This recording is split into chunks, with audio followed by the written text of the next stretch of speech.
অনেকে আওয়ামী লীগের বিরুদ্ধে অনেক কথা বলে, আমি খুব বলতে চাই না, তারা তো অলরেডি গন কেস।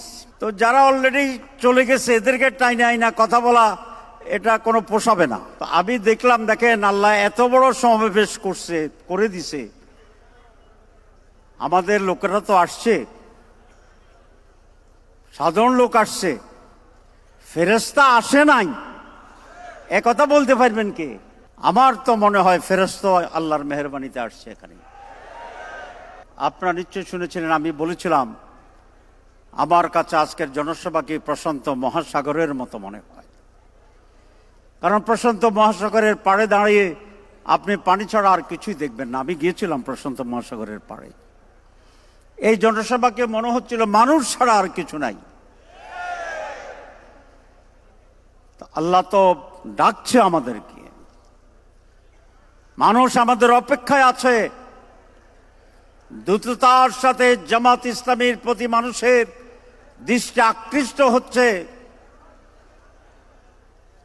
মানুষ দেখছে, চায় যে জামাতের কর্মীরা এই মহা সুযোগকে কিভাবে কাজে লাগাবে।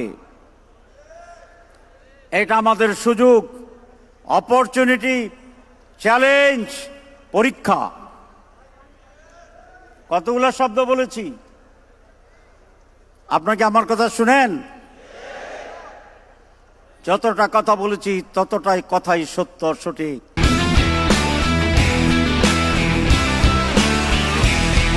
আগামী 6 মাস নির্বাচন আমরা চাই। যারা বলতে চান যে আমরা নির্বাচন চাই না, মনে হয় আমরা চাই, আমরা নির্বাচন চাই। তবে 54 বছরের যে নির্বাচন, সেই নির্বাচন চাই না।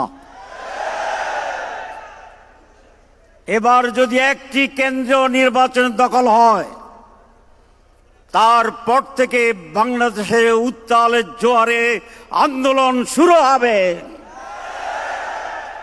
অ্যাডভান্স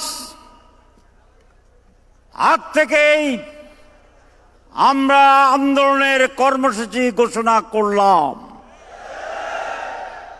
আর কোন চাঁদাবাজ, দখলবাজ কেন্দ্র দখল করে ক্ষমতায় আসার সুযোগ দেওয়া হবে না। পারবেন আন্দোলন করতে? আন্দোলনই তো আমাদের জীবন। মাছ যেমন পানিতে থাকে, জামাত ইসলামীর লোকেরা আন্দোলনের ভিতরে পানির মতো অবস্থান করে।